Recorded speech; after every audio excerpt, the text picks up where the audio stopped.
Hello everyone. आज मैं अपने टॉपिक से लीग से हटकर सीएसआई नेट जेआरएफ गेट और इस टॉपिक से हटकर आज मैं सीजीपीएससी में जो पोस्ट आई है फॉरेस्ट डिपार्टमेंट से एसीएफ और रेंजर पोस्ट उसके सिलेबस पर मैं कुछ बात करना चाहता हूँ। उसका सिलेबस बहुत वास्ट है। उसमें दो हिस्सों में पेपर होना है, जिसमें से बौद्धिक क्वेश्चंस भी आएंगे, एप्टीट्यूड टेस्ट भी होगा, फिजिक्स भी है, केमिस्ट्री भी है, एग्रीकल्चर भी है। बट मैं केवल केमिस्ट्री के बारे में बात करूंगा। केमिस्ट्री का जो टॉपिक है उसमें अगर आप देखेंगे उस सिलेबस में तो कुछ टॉपिक्स हैं, ज्यादा टॉपिक्स हैं, मेजर टॉपिक्स, और वहीं से क्वेश्चन आने वाले हैं। तो इसके लिए मैंने पेपर एनालिसिस किया है 2016 और 17 का। तो पेपर एनालिसिस एक चीज समझ में आई है कि सारे टॉपिक उसमें इंपॉर्टेंट हैं। हर टॉपिक से दोनों ईयर में कभी ना कभी कोई ना कोई क्वेश्चन पूछा हुआ है और सारे के सारे क्वेश्चन बहुत इजी हैं। जब आप उनको करने को जाएंगे तो लगेगा कि ये 12th लेवल तक का ही है। ठीक है, तो बात लेवल की नहीं कर रहे हैं, बात कर रहे हैं टॉपिक से रिलेटेड किस टाइप के क्वेश्चन आ रहे हैं, कैसे क्वेश्चन आ सकते हैं और कैसे हम उसकी तैयारी करें। तो मैं ये टॉपिक लेकर आ रहा हूँ। रिक्वेस्ट करने पे मेरे कुछ स्टूडेंट्स ने मुझे रिक्वेस्ट किया, किसी टीचर ने भी कहा कि हमें इस टॉपिक पर वीडियो बनाने चाहिए, तो मैं ये वीडियो लेकर आया हूँ। अगर आप लोगों के पसंद आती है तो चैनल को जरूर सब्सक्राइब करें, ताकि मुझे इस बात को सपोर्ट मिले, और आप जब ये सपोर्ट करेंगे तो मैं इसके बारे में आगे और भी वीडियोस बनाऊंगा। तो आज अभी मैं आपको एनालिसिस करके बताऊंगा कि एक्चुअली 2016 और 17 में जो इसका एग्जाम हुआ था उसमें किस टॉपिक से कितने क्वेश्चन और किस तरीके के क्वेश्चन आए हैं। तो जो क्वेश्चन आए हैं उन क्वेश्चन के बारे में ही हम यहाँ पर डिस्कस करेंगे। ठीक है, तो अभी मैं उन टॉपिक का एनालिसिस आपको बताता हूँ कि कौन कौन से टॉपिक केमिस्ट्री में मेनली जो इस सिलेबस में है। ओके, तो देखिए सबसे पहले मैं बात कर रहा हूँ सीजीपीएससी एसीएफ रेंजर। इसमें जो सिलेबस है केमिस्ट्री का, सिर्फ मैं केमिस्ट्री पोर्शन की बात करने जा रहा हूँ। तो केमिस्ट्री में ये 8 टॉपिक्स हैं जो कि सिलेबस में है। उसको पूरा एक साथ लिखा हुआ है, बट मैंने इसको बाइफॉर्केट कर दिया है। जैसे first rate of chemical reaction, तो ये केमिकल काइनेटिक्स की बात करना चाह रहे हैं। तो रेट ऑफ केमिकल रिएक्शन में बहुत ज्यादा पूरा 12th का सिलेबस या पूरा बीएससी का सिलेबस नहीं है। रेट ऑफ केमिकल रिएक्शन बहुत सिंपल से पॉइंट्स हैं, जैसे कि फास्ट रिएक्शन क्या है, स्लो रिएक्शन क्या है, एक्सोथर्मिक रिएक्शन क्या है, एंडोथर्मिक रिएक्शन क्या है, इसके बारे में उसने थोड़ी बहुत जानकारी पूछी है। और एक साल में 2017 में जो क्वेश्चन आया था वो यूनिट के बारे में पूछा हुआ था, जीरो ऑर्डर रिएक्शन का। तो थोड़े बहुत ऑर्डर के कॉन्सेप्ट से भी क्वेश्चन आ सकता है। बात हो गई रेट ऑफ केमिकल रिएक्शन। तो 2016 में 3 क्वेश्चन इससे रिलेटेड आए थे। हर एक क्वेश्चन 2 मार्क्स का होता है। 2017 में 2 क्वेश्चन, इस तरह से यहाँ आपका 6 मार्क्स का, यहाँ 4 मार्क्स का क्वेश्चन आप यहाँ से प्रिपेयर कर सकते हैं। ओके, नेक्स्ट है केमिकल इक्विलिब्रियम। इक्विलिब्रियम भी बहुत बड़ा कॉन्सेप्ट है, बट इसमें जो इस एग्जाम में आने वाला है सिलेबस वो बहुत छोटा सा है इक्विलिब्रियम। तो इक्विलिब्रियम में क्या क्या चीजें हैं, जैसे कि उसमें हमको केवल केसी बताना है, कॉन्सेंट्रेशन के बेस पे हम कैसे इक्विलिब्रियम निकालते हैं, केपी बताना है, और थोड़े बहुत उनके जो टर्मिनोलॉजी से उनको समझना है। बस इतना ही है इस इक्विलिब्रियम में, जिसमें से आपका 4 क्वेश्चन 2016 में आया था और 1 क्वेश्चन 2017 में आया था। अगला है acid base concept. Acid base concept में मैंने जितनी भी एनालिसिस की है 2016 और 17 के पेपर की, तो उसमें एक चीज समझ में आई है कि उसमें जो 3 कॉन्सेप्ट होते हैं एसिड बेस के, ब्रॉन्स्टेड लॉरी का कॉन्सेप्ट, आर्हेनियस कॉन्सेप्ट और लेविस एसिड बेस का जो कॉन्सेप्ट है, इससे रिलेटेड क्वेश्चंस है। प्लस पीएच कैलकुलेशन का भी क्वेश्चन आया हुआ है। पीएच कैलकुलेशन के लिए आपको लॉग निकालना आना चाहिए, जिसका शॉर्टकट ट्रिक भी है जो मैं आपको अगले वीडियो में बताऊंगा। ये डिपेंड करता है मेरा अगला वीडियो इस बात पर कि मेरा ये वीडियो कितने लोगों ने देखा, ये एक्चुअल में लोगों के इंटरेस्ट का है या नहीं है। अगर ये लोगों के इंटरेस्ट में आता है ये टॉपिक, तब मैं इस टॉपिक से रिलेटेड नेक्स्ट वीडियोस बनाऊंगा। ठीक है, तो एसिड बेस कॉन्सेप्ट में पीएच कैलकुलेशन है, लॉग का भी उसमें कॉन्सेप्ट है, वो मैं आपको बताऊंगा। बहुत सिंपल क्वेश्चन आते हैं और बहुत सिंपल इनके सॉल्यूशंस है। ठीक है, ये सारे क्वेश्चन देखिए, आप देखेंगे 2016 में भी 30 क्वेश्चन, 2017 में भी 30 क्वेश्चन। 60 मार्क्स के क्वेश्चन में से एक भी क्वेश्चन आपसे नहीं छूटेगा, क्योंकि बहुत सिंपल ही टॉपिक्स हैं सारे के सारे। उसके बाद है सम इम्पोर्टेंट कंपाउंड्स। कंपाउंड्स में इनऑर्गेनिक कंपाउंड की यहाँ पर बात करें, जैसे वाटर हो गया, वॉशिंग सोडा हो गया, डिटर्जेंट हो गया, प्लास्टर ऑफ पेरिस हो गया, इनके फॉर्मूलेस, इनके यूजेस, इनके प्रॉपर्टीज, इनकी प्रिपरेशन, ये जो है इसमें पूछे जाते हैं। तो 3 क्वेश्चन आए थे 2016 में, 2017 में 6 क्वेश्चन आए थे। मैं जब हर एक टॉपिक का वीडियो बनाऊंगा तो हर एक टॉपिक के वीडियो के साथ इन क्वेश्चंस को मैं साथ में डिस्कस भी करूंगा कि वो एक्चुअली कैसे सॉल्व होते हैं। तो आपको बहुत अच्छा उससे आइडिया हो जाएगा कि हमको इस तरीके का क्वेश्चन आया तो कैसे सॉल्व करना है।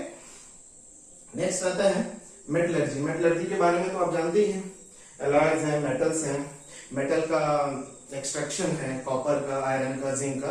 तो जो क्वेश्चंस आए हैं उनके बेसिस पे अगर मैं बोलूं तो 3-4 मेटल्स के हम लोग वहां पर एक्सट्रैक्शन कर सकते हैं, एक्सट्रैक्शन की स्टडी कर सकते हैं, और अगर आप आगे पढ़ना चाहते हैं तो और उसकी हम डिटेल में जानकारी ले सकते हैं। ठीक है, तो 4 क्वेश्चन 2016 में एंड 5 क्वेश्चन 2017 में इस टॉपिक से आए थे। आगे नॉन मेटल्स, नॉन मेटल्स में हाइड्रोजन, नाइट्रोजन और ऑक्सीजन, ये 3 एलिमेंट्स हैं। इन 3 एलिमेंट्स की प्रॉपर्टीज, यूजेस, साथ में इनके कुछ कंपाउंड्स, जैसे इसमें एक साल पूछा हुआ था नाइट्रोजन की बीच की बॉन्डिंग N2O5 में, ऑक्सीजन का आपको बॉन्ड ऑर्डर पूछ देगा, हाइड्रोजन से रिलेटेड ऐसे ही कुछ क्वेश्चंस होंगे। तो ये सारी चीजें जो है पूछी गई हैं। 2016 में 3 क्वेश्चन और 17 में 4 क्वेश्चन इससे रिलेटेड आए थे। अल्कोहल एंड एसिटिक एसिड, पूरे ऑर्गेनिक केमिस्ट्री से केवल 2 टॉपिक को उसने उठाया है इस सिलेबस में, एक है अल्कोहल और एक है एसिटिक एसिड। अब अल्कोहल और एसिटिक एसिड का क्या चाहिए, प्रिपरेशन चाहिए कि वो कैसे बनता है। बहुत बड़े रिएजेंट के क्वेश्चंस हमको नहीं करने, बहुत सिंपल कॉन्सेप्ट से, छोटे छोटे मेथड से कैसे ये बनता है, उसके यूजेस क्या है। अल्कोहल का यूजेस अभी कोरोना में आपको समझ में आ रहा है, कोरोना का जो समय चल रहा है इसमें हमको अल्कोहल से बार-बार हाथ धोना है, एक छोटा सा मैसेज भी हो गया साथ में। और उसके बाद है पॉलीमर्स, पॉलीमर्स से 3 क्वेश्चन 16 में और 17 में भी 4 क्वेश्चन आए थे।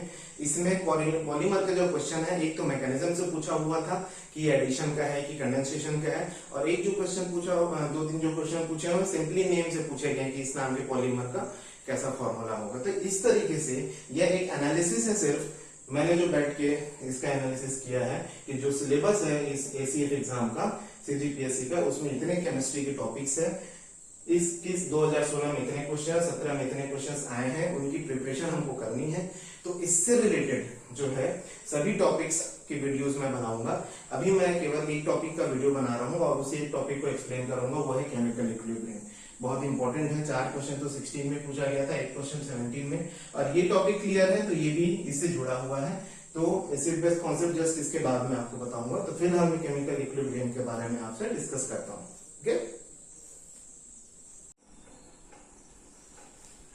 ओके, तो हम लोग स्टार्ट करते हैं केमिकल इक्विलिब्रियम टॉपिक। और इस टॉपिक के बारे में मैं आप लोगों को बताना चाहता हूँ कि केमिकल इक्विलिब्रियम को लेके इस टॉपिक से रिलेटेड बहुत सारे लोगों के मिसकंसेप्शन होता है कि ये एक्चुअली में इक्विलिब्रियम है क्या। जब मैं पूछता हूँ इक्विलिब्रियम है क्या, तो उनका आंसर क्या होता है ये आप देखिए। मैंने बहुत सारे स्टूडेंट से ये आंसर सुना है। तो ये होता क्या है, अगर मैं आपको कहूँ कोई एक केमिकल रिएक्शन या कोई एक फिजिकल रिएक्शन हो रहा है, या मैं एक जगह से दूसरी जगह जा रहा हूँ, कोई भी परिस्थिति में अगर कोई रिएक्शन ए पोजीशन से बी पोजीशन पे जाता है, इनिशियली शुरू में मान लो मैं कहता हूं कि उसका जो अमाउंट था वो 10 था, 10 अमाउंट अगर उसका 10 था, तो उस समय बी जो है 0 होगा। तो एक तरीके से केमिकल रिएक्शन की भाषा में मैं कह सकता हूं दिस इज रिएक्टेंट, अभिकारक, और ये क्या है यहाँ पर प्रोडक्ट। ठीक है, ये हो गया रिएक्टेंट और ये हो गया अपना प्रोडक्ट। जब रिएक्टेंट 10 था तो उस समय प्रोडक्ट कितना था, 0 था। अभी हम लोग चाहे तो बाद में इसको 1, 2, 3 का भी क्वेश्चन हम सॉल्व कर सकते हैं, बट इस एग्जाम में इससे रिलेटेड इतने ज्यादा हैवी क्वेश्चंस नहीं पूछे गए। तो रिएक्टेंट जो है 10 था, प्रोडक्ट कितना था, 0। अब मैं कहता हूं कि time to time, suppose 5 minute, 10 minute, है ना, 15 मिनट एंड सो ऑन, ऐसे मिनट्स के साथ साथ, टाइम के साथ साथ ये रिएक्शन जब आगे बढ़ता है तो रिएक्टेंट जो है वो कम होता जाएगा, प्रोडक्ट है वो बढ़ता जाएगा।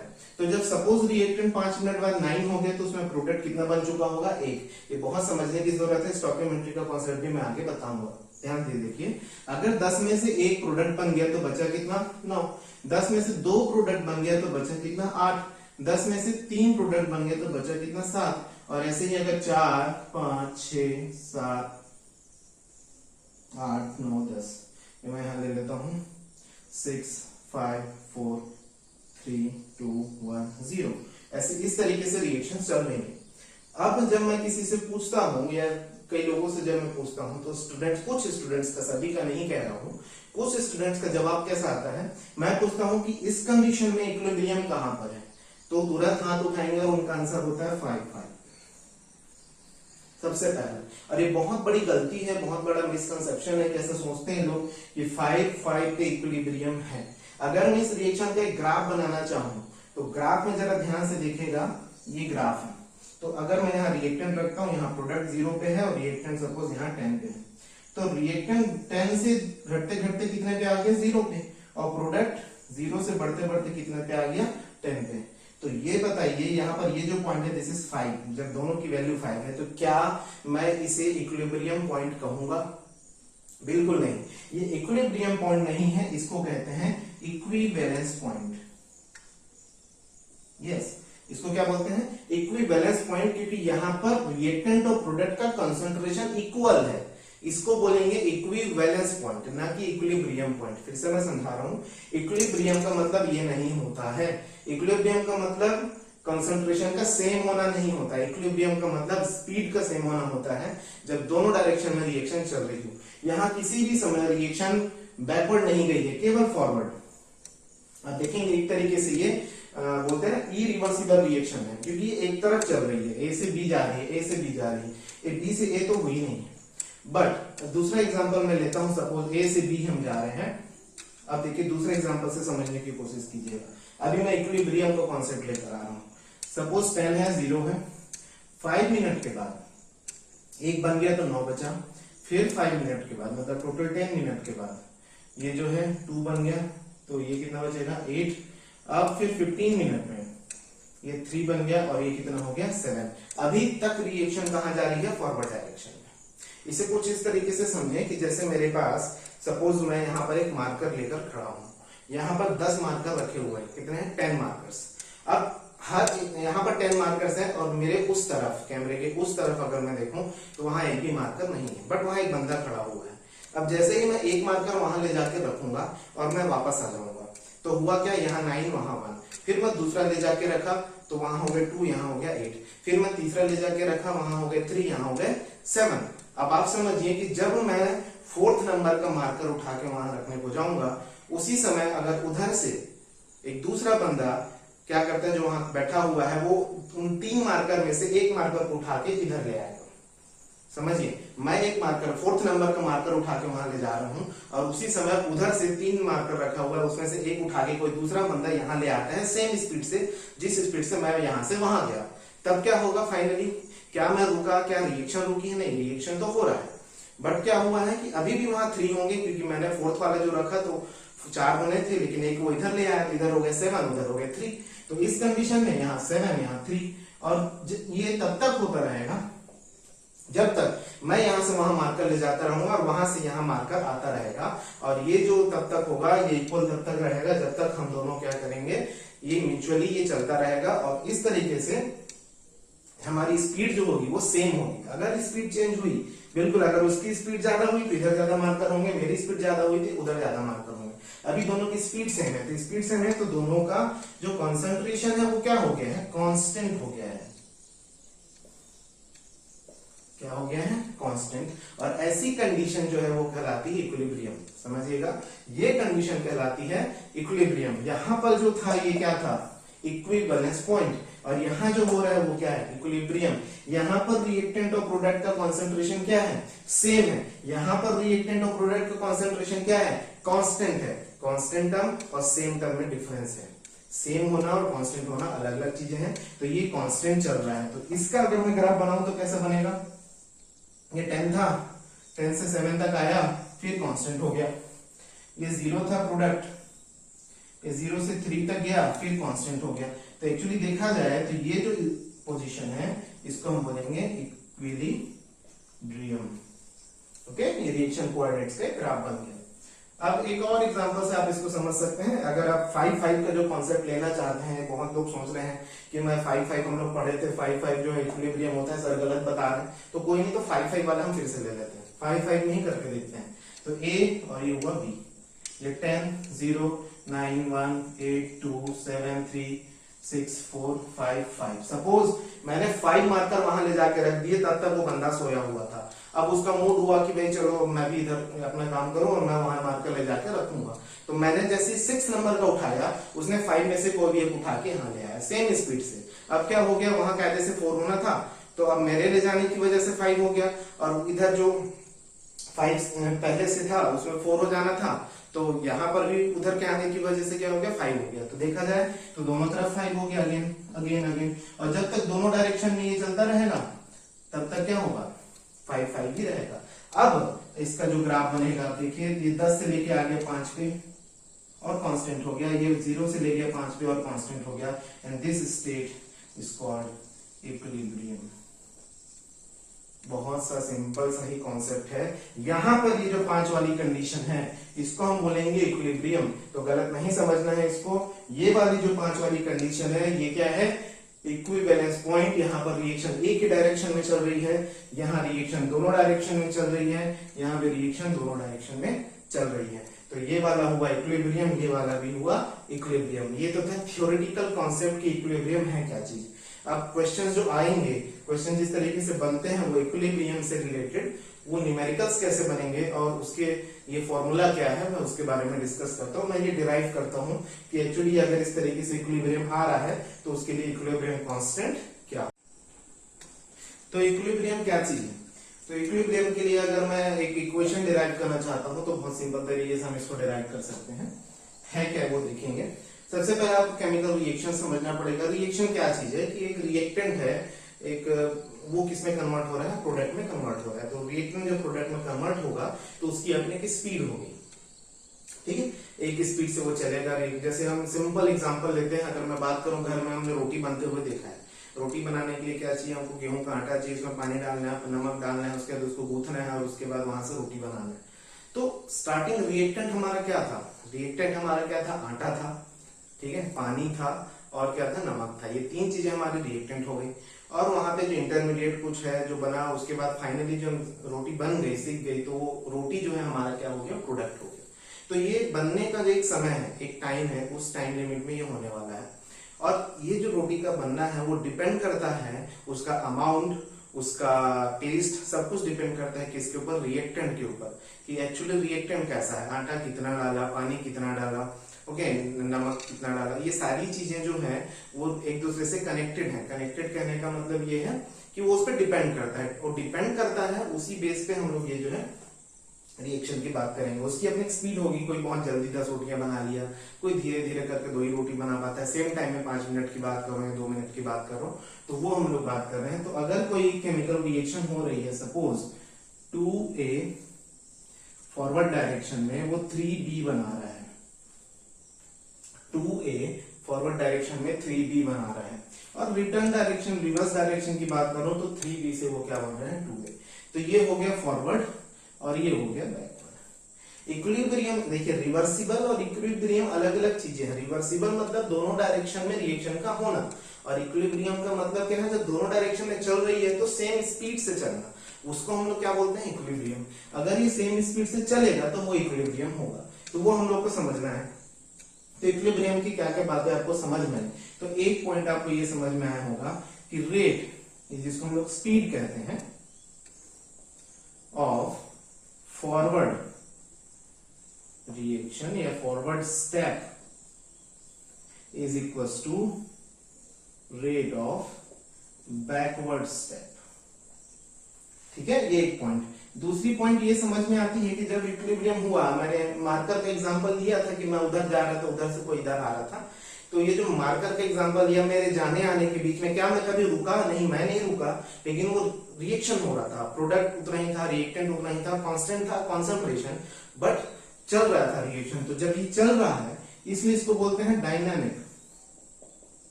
तो this is called dynamic equilibrium, ठीक है। और एक पॉइंट यहां पर, कॉन्सेंट्रेशन ऑफ रिएक्टेंट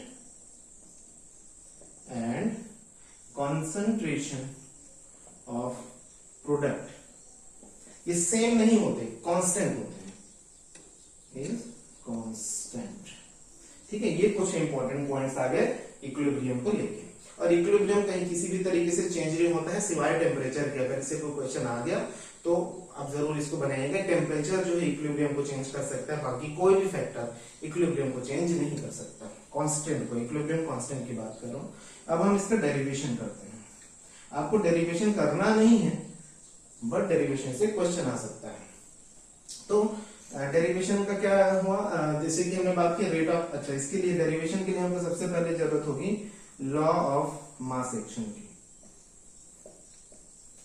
बहुत सिंपल है, लॉ ऑफ मास एक्शन कहता है कि जब भी कोई रिएक्शन होगा तो रिएक्शन होगा तो उसकी जो स्पीड है या जिसको हम लोग रेट कह रहे थे वो डायरेक्टली प्रोपोर्शनल होगा रिएक्टेंट के कॉन्सेंट्रेशन के, और इसके ऊपर जितने भी उसमें मोल्स होंगे वो उसकी पावर में चली जाएगी। एग्जांपल के लिए मैं लिखता हूं 2A gives B, तो यहां पर जो रेट है वो डायरेक्टली प्रोपोर्शनल होगा, प्रोपोर्शनलिटी साइन हम एक लेकर आएंगे करके, अगर हम इक्वल लिखेंगे तो, और यहाँ रहेगा रिएक्टेंट की पावर में मोल।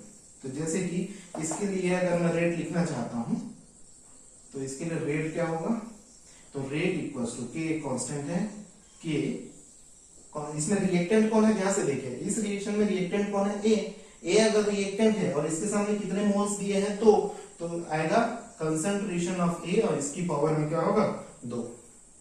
ठीक है, अगर मैं लिखता हूं 3A और B तो इसका रेट क्या होगा, तो इसके लिए मैं क्या लिखूंगा, रेट इक्वल्स टू के, ए की पावर में क्या होगा 3। अगर मैं लिखता हूं B से C बना 2C तो रेट क्या होगा, तो रेट इक्वल्स टू के, रिएक्टेंट को देखना है प्रोडक्ट को नहीं, यहाँ रिएक्टेंट कौन है B, तो यहाँ मैं लिखूंगा B और इसकी पावर में 1, क्योंकि इसके सामने कुछ नहीं है मतलब क्या है 1। तो इस तरीके से ये होता है लॉ ऑफ मास एक्शन, इसके थ्रू हम लोग रेट निकालते हैं। ठीक है, अब स्पीड, अभी हमने बात किया कि इस केस में, इस वाले केस को मैं फिर से लिख रहा हूं 2A, ये फॉरवर्ड स्टेप है और ये बैकवर्ड स्टेप है, ये बना है 3B। तो मुझे बताएंगे, अभी हमने लिखा था कि rate of forward is equals to rate of backward.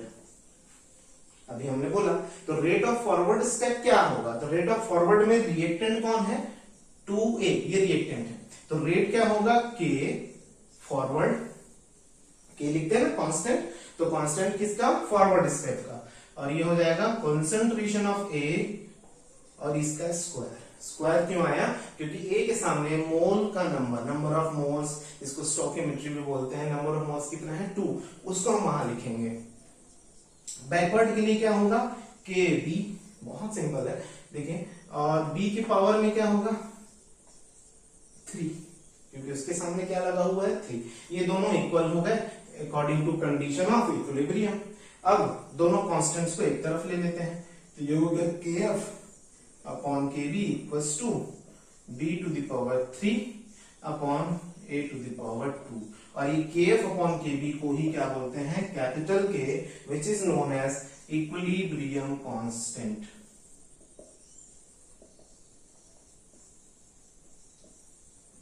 क्या बोलते हैं, इक्विलिब्रियम कांस्टेंट। तो ये बन गया हमारा इक्विलिब्रियम कांस्टेंट का डेरिवेशन। इससे क्वेश्चंस आए हैं बहुत सिंपल, चलिए मैं लिख देता हूं N2 plus 3S2 equilibrium 2 NS3। इसके लिए इक्विलिब्रियम कांस्टेंट क्या होगा, बहुत सिंपल है, इसके लिए इक्विलिब्रियम कांस्टेंट क्या होगा, मैं एग्जांपल की बात कर रहा हूं। तो सबसे पहले अगर मैं यहां बात करूं तो मैं एक जनरल इक्वेशन ले सकता हूं इसके पहले कि इक्विलिब्रियम कांस्टेंट होता क्या है, तो इक्विलिब्रियम कांस्टेंट होता है KF अपॉन KB। हम KF KB की बात नहीं कर रहे, कॉन्सेंट्रेशन की बात कर रहे हैं। तो इस रिएक्शन में जो न्यूमरेटर में है वो क्या है, न्यूमरेटर में B है, और B क्या था, प्रोडक्ट था। तो क्यों ना मैं ऐसा लिख लूं जनरल इक्वेशन में कि ऊपर लिखना है प्रोडक्ट और नीचे लिखना है रिएक्टेंट। ओके, ऊपर लिखना है प्रोडक्ट, नीचे लिखना है रिएक्टेंट, और इनकी पावर्स में इनके मोल्स होंगे जो भी मोल दिए गए हैं। ये हो गया इक्वेशन। तो यहां से K इक्वल्स टू क्या होता है इस इक्वेशन का, तो आप समझिए इसका प्रोडक्ट कौन है, मेरे लिखने से पहले आप समझ जाएंगे इस रिएक्शन का प्रोडक्ट कौन है NH3, तो मैं यहां लिखूंगा NH3, और इस रिएक्शन का रिएक्टेंट कौन है N2 और H2। लिखना कैसे है, क्योंकि हम बात कंसंट्रेशन की करते हैं, तो कंसंट्रेशन के लिए ये ब्रैकेट लगाते हैं इस तरीके से। अब N2 3S2 2NH3, स्टोइकियोमेट्री देखो, NH3 के सामने कितने मोल्स 2, तो ये स्क्वायर हो जाएगा। N2 के सामने कितने मोल्स 1, तो ये 1 है। H2 के सामने कितने मोल्स 3, तो ये 3। और इस तरीके की इक्वेशन से सीधे सीधे क्वेश्चंस जो है ACF के एग्जाम में पूछे गए हैं, जो आप लोगों को बहुत इजी लगेंगे सॉल्व करने में। बहुत सिंपल सा एग्जांपल है, जैसे इसमें b की पावर 3 अपॉन a की पावर 2, वैसे ही NH3 की पावर 2 अपॉन N2 की पावर 1 एंड H2 की पावर 3। इस तरीके से हमको इसको सॉल्व करना है, ठीक है। ओके, तो आगे हम लोग बात कर रहे हैं कि कितने टाइप्स के ये कांस्टेंट्स होते हैं। हमने कांस्टेंट्स की बात की। इक्विलिब्रियम कांस्टेंट क्या होता है? Rate constant of forward step divided by rate constant of backward step, या फिर हम उसको क्या बोल सकते हैं? Concentration of product to the power stoichiometry upon concentration of reactant to the power stoichiometry. अभी हम लोग ये जो बात कर रहे हैं के, इसके टाइप कितने हैं, तो हम इसको लिख सकते हैं टाइप्स ऑफ के। वैसे तो 3 टाइप के, 3 तरीकों से पढ़ा जाता है, बट अभी सिलेबस के हिसाब से हम इसके 2 ही टाइप का स्टडी करते हैं। के जो है 2 तरीके से लिख सकते हैं। एक होता है केसी, जिसको हम बोलते हैं कंसंट्रेशन की टर्म्स में, और एक होगा KP in terms of pressure. तो कंसंट्रेशन तो सभी लिक्विड जो केमिकल रिएक्शंस होंगे, जो जिनमें लिक्विड्स के रिएक्शन होंगे, और गैसेस भी कंसंट्रेशन में होता है। लेकिन प्रेशर की बात, लिक्विड का प्रेशर तो नहीं होता। लिक्विड का वहां पर क्या होगा? क्या बोलना चाहिए? कंसंट्रेशन होता है। तो गैस का क्या होता है? प्रेशर। तो प्रेशर जो है वो गैसियस टर्म्स के लिए है, तो ये गैसियस टर्म। तो गैस और ये liquid as well as gas दोनों के लिए। तो गैस के तो दोनों है, कंसंट्रेशन भी है, प्रेशर भी है। लिक्विड का सिर्फ कंसंट्रेशन है। तो इन दोनों में कोई ना कोई रिलेशन तो होगा जब बात गैस की हो रही है। तो जब बात गैस की होगी, मैं यहाँ एक टर्म लिखता हूँ, relation between Kp and Kc। ये इंपॉर्टेंट है, ये नेट जेआरएफ में भी इससे रिलेटेड क्वेश्चंस आते हैं, बहुत छोटे, कभी कभी 2 मार्क्स के क्वेश्चन आ जाते हैं। पीएमटी में, पीईटी में, नीट में, जेईई में, इनके जो एग्जाम्स हैं इन सभी में इस टाइप के रिलेशन से क्वेश्चन आते हैं। रिलेशन क्या होता है केपी और केसी के बीच में? तो इससे पहले पता होना चाहिए के तो एक ही चीज है, इक्विलिब्रियम कांस्टेंट। पी और सी के बीच में क्या रिलेशन है ना? तो हम लोग बात कर रहे हैं कि पी और सी मतलब प्रेशर और कंसंट्रेशन के बीच में रिलेशन जो है वो कैसा है। तो प्रेशर और कंसंट्रेशन का रिलेशन जानने के लिए क्या करना है? एक आइडियल गैस का इक्वेशन होता है, आपने सुना होगा, आइडियल गैस इक्वेशन। क्या होता है ideal gas equation? PV equals to nRT, पढ़ा हुआ है आपका। P इक्वल्स टू क्या होगा? ट्रांसफर कर दीजिए, N by V RT। N by V, N क्या होता है? मोल्स, V क्या होता है? Volume. Moles upon volume, mole बटे आयतन क्या होता है? कॉन्सेंट्रेशन। तो यहाँ मैं लिख सकता हूँ P equals to N by V की जगह क्या लिख सकते हैं? CRT। यहाँ पर ये जो C है वो क्या है? कॉन्सेंट्रेशन। तो P की जगह अगर मैं CRT लिख सकता हूं, तो इससे हम कैसे डिराइव करेंगे Kp और Kc का रिलेशन? चलिए एक एग्जांपल लेते हैं। मैं फिर से वही ले लेता हूं, suppose 2A gives 3B। Suppose ये दोनों क्या है? गैसियस है। मुझे इनके लिए क्या चाहिए? Kp और Kc के रिलेशन चाहिए। तो सबसे पहले मैं यहां लिखूंगा Kp। सबसे पहले इसका Kc क्या होगा? तो Kc क्या होगा? कंसंट्रेशन ऑफ B की पावर में 3 अपॉन कंसंट्रेशन ऑफ A की पावर में 2 होगा। प्रोडक्ट अपॉन रिएक्टेंट, ये कंसंट्रेशन की टर्म्स है। अब मैं लिखूंगा Kp। Kp क्या होगा? Pressure of B to the power 3 upon pressure of A to the power 2। इस तरीके से लिख सकते हैं। अब इन दोनों में रिलेशन क्या है? तो आप जानते हैं कि प्रेशर ऑफ B क्या होगा? प्रेशर ऑफ बी होगा concentration of B into RP. R क्या है यहाँ पर? बताना भूल गया। आर क्या है यहाँ पर? Gas constant.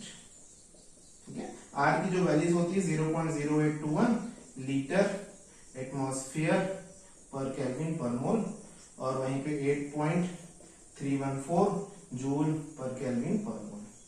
ये जो है यूनिट इसकी वैल्यूज हैं किसकी? आर की। और टी यहाँ पर क्या है? टेम्परेचर। चलिए वापस आते हैं। तो Pb क्या हो गया? Pressure equals to concentration RT। तो pressure of B equals to क्या होगा? Concentration of B into RT। वहीं पे प्रेशर ऑफ A क्या होगा? तो ये होगा concentration of A into RT। चलिए वैल्यू रख देते हैं। तो Kp इक्वल्स टू, ये वाली इक्वेशन हम रख रहे हैं, Pb की वैल्यू क्या है? Concentration of B into RT की पावर में होगा 3 upon concentration of A into R T की पावर में होगा कितना था, ए का स्क्वायर। ये इस तरीके से। अब हमको करना क्या है इस केस में, आर टी को अलग कर लेंगे। तो यहां मैं लिख सकता हूं कॉन्सेंट्रेशन ऑफ बी की पावर में 3 और आर टी की पावर में 3 अपॉन कॉन्सेंट्रेशन ऑफ ए का स्क्वायर अपॉन आर टी का स्क्वायर। ठीक है।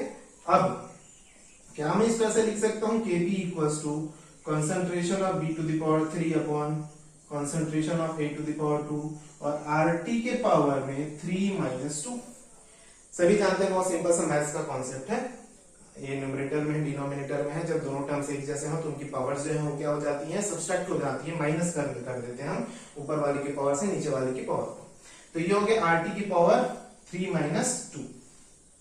अब मैं बात कर रहा हूं यहाँ पे अगर इनके मोल्स 3 और 2 की जगह n नंबर ऑफ मोल्स होते, वो 4 5 भी हो सकता था, 3 3 भी हो सकता था, 2 3 भी हो सकता था, कुछ भी हो सकता था। तो यहाँ पर जो है actually Kp equals to B, ये जो इक्वेशन है ये कहां आप देखे हैं, ये आपने यहां देखा है। ठीक है। तो ये इक्वेशन क्या देता है, Kc, तो मैं इसकी जगह क्या लिख सकता हूं, Kc। ओके। और आर टी तो है ही, यहां पर 3 क्या था, number of moles of product, और 2 क्या था, number of moles of reactant. तो ये क्या हो गया, Np माइनस, है ना। या मैं इसको लिख सकता हूं Kp equals to Kc RT to the power del n, जहां डेल n क्या है, Np minus Nr, number of moles of product minus number of moles of reactant. This is the basic relation between Kp and Kc। और यहां से हम लोग बहुत सारे क्वेश्चन सॉल्व कर सकते हैं Kp Kc के रिलेशन से। आपको इसमें Kc की वैल्यू देगा, R देगा, T देगा, डेल n भी पता रहेगा, Kp कैलकुलेट कराएगा, Kp दिया रहेगा, Kc कैलकुलेट कराएगा। कभी कभी केवल इक्वेशन से क्वेश्चन देता है, जैसे कि मैं एक एग्जांपल लेता हूं सिंपल सा।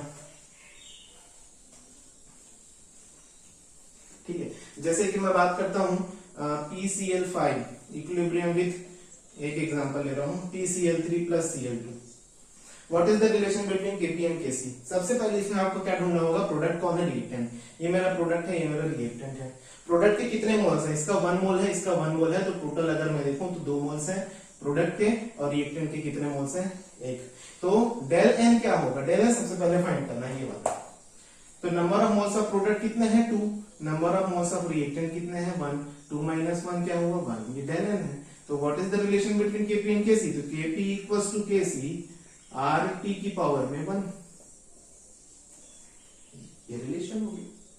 ठीक। एक और एग्जांपल लेते हैं, जैसे अभी लिया था मैंने N2 plus 3s2 gives 2ns3। इसमें क्या होगा, Kp Kc का रिलेशन, तो इधर नंबर ऑफ मोल्स कितने हैं, 2, इधर 3 और इधर कुछ नहीं मतलब 1, तो इधर नंबर ऑफ मोल्स कितने हैं, 4। तो डेल n क्या होगा, Np माइनस Nr। तो Np कितना है, 2, Nr कितना है, 4, ये हो गया कितना, -2। तो Kp बराबर होगा Kc RT की पावर में -2। बहुत सिंपल। तो RT की पावर में -2, इसमें ऐसा लिख सकता हूँ Kc अपॉन RT का स्क्वायर। तो ये रिलेशन हो गया Kp और Kc का। तो इस रिलेशन से ही क्वेश्चन 2017-16 में आए हैं ACF के एग्जाम में, और भी छोटे बड़े जितने भी केमिस्ट्री रिलेटेड एग्जाम होते हैं इसमें ऐसे क्वेश्चन आते हैं। तो बहुत सिंपल सा कॉन्सेप्ट है, इसको आप समझ लीजिए। इससे रिलेटेड जो क्वेश्चन है मैं भी आपके सामने डिस्कस कर देता हूँ। ओके। अब मैं उन क्वेश्चंस को डिस्कस करता हूँ जो एग्जाम्स में पूछे, ACF के एग्जाम में CGPSC में पूछे गए हैं इस टॉपिक को लेके, केमिकल इक्विलिब्रियम, है ना। तो 2016 में ये क्वेश्चन था, in which Kp and Kc are same. इसमें से कौन सा ऐसा रिलेशन है, इक्वेशन है जिसमें Kp Kc दोनों क्या है, इक्वल है। तो इक्वल है, इसके लिए अभी मैंने Kp Kc का एक रिलेशन बताया था। पहले तो देखिए Kp Kc की बात क्या है, तो इनका रिलेशन पता होना चाहिए। अभी मैंने बताया Kp बराबर होता है Kc RT की पावर में डेल n। डेल n क्या होता है यहाँ पर, डेल n मतलब प्रोडक्ट, उत्पाद के मोलों की संख्या माइनस रिएक्टेंट में अभिकारक के मोलों की संख्या। तो मुझे डेल n की वैल्यू अगर 0 हो गई, ऐसा बोला नहीं है डेल n 0 होना चाहिए, ये बोला Kp Kc इक्वल होना चाहिए। ये दोनों बराबर कब होंगे, बराबर कब होंगे, जब ये पूरा टर्म क्या होगा, एक होगा। और एक कब होगा, जब RT की पावर में डेल n जो है वो 0 होगा। तो फिर RT की पावर में जब 0 आएगा तो ये टर्म कितना हो जाएगा, 1। तो ये 1 होगा, तब Kp Kc क्या हो जाएंगे, इक्वल। तो Kp Kc के इक्वल होने के लिए उत्पाद के मोलों की संख्या में से अभिकारक के मूलों की संख्या को माइनस करने पर वो 0 आना चाहिए। और वो 0 कब आएगा, जब दोनों तरफ left hand side right hand side उत्पाद और अभिकारक दोनों के मूलों की संख्या क्या होगी, सेम होगी। तो वो हम देख लेते हैं इसमें। तो यहाँ देखेंगे यहाँ कितने मोल्स हैं इसके, 1, यहाँ 1 + 1, यहाँ 2 मोल्स हैं। तो क्या यहाँ पर दोनों तरफ मूलों की संख्या सेम है, नहीं है। इसका मतलब ये वाला क्या होगा, आंसर गलत है। इसमें देखते हैं, ये हो गया 2 + 1, ये हो गया 3, और इधर कितना है 2। यहाँ पर भी ये सेम नहीं है, मतलब ये वाला भी गलत होगा। इसमें देखेंगे 1 + 1, यहाँ 2 मोल है, यहाँ पे भी कितने हैं, 2 मोल है। दोनों तरफ मोलों की संख्या सेम है, मतलब इसके लिए Kp बराबर क्या होगा, Kc। तो यही हमारा क्या होगा, आंसर होगा। चौथा ऑप्शन भी चेक कर लेंगे, यहाँ 3 और 1 क्या हुआ, 4, और ये कितने हुए, 2, दोनों सेम नहीं है। तो ये हमारा आंसर। बहुत सिंपल, आपको 2 नंबर का क्वेश्चन 5 से 10 सेकंड में ये आपका बन जाएगा। 5 से 10 सेकंड क्यों, देखते ही समझ में आ रहा है कि दोनों तरफ मोलों की संख्या क्या होनी चाहिए, सेम होनी चाहिए। तो Kp Kc इक्वल होगा। अभी एक बार याद कर लो, जब भी ऐसा क्वेश्चन आएगा बस दोनों तरफ मिला के देख लेना कि कितने मोल्स इधर हैं, कितने मोल्स उधर हैं। दोनों सेम हुए, मतलब Kp Kc क्या होंगे, सेम होंगे। ठीक है, आगे देखें 2016 का ये एक और क्वेश्चन है। ये ACF के एग्जाम के क्वेश्चंस की मैं बात कर रहा हूं। ठीक है, तो 3A 2BC, इसमें Kc का एक्सप्रेशन क्या होगा, ये क्वेश्चन में पूछा गया है। तो Kc का एक्सप्रेशन मुझे बताना है, तो ये ऑप्शन देखने से अच्छा आप खुद बना लीजिए। बनाना भी इजी है, आपको करना क्या है, मैंने बताया था K क्या होता है, इक्विलिब्रियम कांस्टेंट। इक्विलिब्रियम कांस्टेंट के लिए प्रोडक्ट का जो साइड है वो कहाँ होता है, अंश में, अंश बोले तो न्यूमरेटर में, और जो रिएक्टेंट है वो कहाँ होता है, डिनोमिनेटर में। तो यहाँ ऐसे ऑप्शंस देख लीजिए जिसमें C जो है ये ऊपर की तरफ हो। तो C जो ऊपर की तरफ यहाँ पर है और यहाँ पर है, मतलब ये दोनों तो गलत हो गए पहले ही। अब C की पावर देख लो, C के सामने 1 है तो C की पावर तो 1 ही होगी। तो C की पावर यहाँ भी 1 है, यहाँ भी 1 है, अभी भी दोनों में से कोई एक हो सकता है आंसर। अब यहाँ हमको A और B देखना पड़ेगा। यहाँ A के सामने 3 है, B के सामने 2 है, मतलब यहाँ A की पावर में 3 और B की पावर में 2 आना चाहिए, और वो यहाँ है। यहाँ देखो A के सामने ही 3 कर दिया, ये बहुत बड़ी गलती जो लोग करते हैं वो नहीं करनी है। कई लोग ये क्या करेंगे, देखेंगे A के सामने 3 है भाई, यहाँ 3 कर देते हैं, B के सामने 2 है, यहाँ 2 कर देते हैं। नहीं, आपको करना क्या है, हमेशा जो स्टोइकियोमेट्री है, मोलों की संख्या है, वो हमेशा पावर में लिखनी है। लॉ ऑफ मास एक्शन यही कहता है आपको पावर में लिखनी है। तो आपका आंसर होगा B, और ये वाला गलत होगा। तो ऐसे क्वेश्चन जो हैं ACF में पूछे जाते हैं, तो ये सिंपल से कॉन्सेप्ट से क्वेश्चंस आपके बन जाएंगे। ठीक है, आगे हम लोग देखते हैं एक और क्वेश्चन है जो कि थोड़ी सी स्टोइकियोमेट्रिक कॉन्सेप्ट से रिलेटेड है। मैं इसको समझाऊंगा, तो इसके लिए क्या है, वो थोड़ा सा स्टोइकियोमेट्रिक कॉन्सेप्ट जानना होगा। मैं इसको सॉल्व करते ही इस टॉपिक को भी समझा रहा हूं। ठीक है, तो इसमें बोला है I2 और H2 गर्म किए गए हैं किसमें, क्लोज्ड वेसल में, इतने टेम्परेचर पे, और वो क्या बनाता है, HI।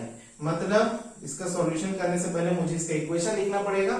तो H2 और I2 आपस में रिएक्शन करके क्या बनाए हैं, HI। सबसे पहले काम, जब जो शब्दों में लिखा गया इक्वेशन है उसको आप इक्वेशन के फॉर्म में ही लिखें। उसके बाद उस इक्वेशन को क्या करें, बैलेंस कर ले हीट एंड ट्रायल मेथड से। यहाँ 2 हाइड्रोजन है, 2 आयोडीन है, तो या तो मुझे यहाँ हाफ करना पड़ेगा या तो यहाँ 2 कर दीजिए। हीट एंड ट्रायल मेथड से 2 कर देंगे तो सॉल्व करने में इजी पड़ेगा, हाफ करोगे तो वहां पर सॉल्यूशन थोड़ा सा डिफिकल्ट हो जाएगा। तो यहाँ मैंने क्या कर दिया, 2।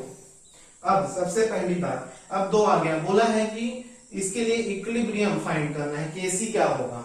तो Kc निकालने के मुझे इनके क्या चाहिए, कॉन्सेंट्रेशन चाहिए। कॉन्सेंट्रेशन कैसे मिलेंगे, तो यहाँ दिया हुआ है। तो दिया क्या है कि H2 का कितना मोल, 0.8 मोल अभिक्रिया करता है, और I2 का कितना, 0.8 मोल। तो इनिशियल शुरू में जब इनको वेसल में रख, ये सपोज वेसल है, इसमें हाइड्रोजन और आयोडीन को डाला गया है, इसके अंदर इनको रख के 444 डिग्री सेल्सियस में गर्म किया गया है। जब इसको हीट करेंगे तो उसके बाद प्रोडक्ट बनेगा। मतलब शुरू में इनिशियली जब दोनों 8-8 मोल थे, 0.8 मोल्स थे, तो उस समय ये बना नहीं था। तो जब नहीं बना था तो उस समय ये कितना था, 0 पे। बट तो बोल रहे हैं कि इतना बन गया और क्लोज्ड वेसल है, इक्विलिब्रियम होगा। क्योंकि कॉन्सेप्ट इक्विलिब्रियम का पूछा ही कैसी है। तो इक्विलिब्रियम होगा तो उस समय ये बना, इक्विलिब्रियम में कितना बना है 0.6। अब इस कॉन्सेप्ट को थोड़ा ध्यान से समझना। एक H2 और एक I2 मिलके 2 HI बना रहे हैं, एक H2 और एक I2 मिलके 2 HI बना रहे हैं, मतलब इसका 1 मोल जाएगा तो इसका 2 बनेगा, इसका भी 1 जाएगा तो इसका 2 बनेगा, मतलब इसके 1 से उसका 2 बनता है। फिर से समझिएगा, इसके 1 मोल से इसके 2 मोल बनते हैं, यही स्टोइकियोमेट्री का कॉन्सेप्ट है। मैं ध्यान से समझाने की कोशिश कर रहा हूं, बहुत ध्यान से सुनिए। इसके 1 मोल से इसके 2 मोल बनते हैं, ठीक है। उल्टा पढ़िए, इसका 2 मोल इसके 1 मोल से बनता है।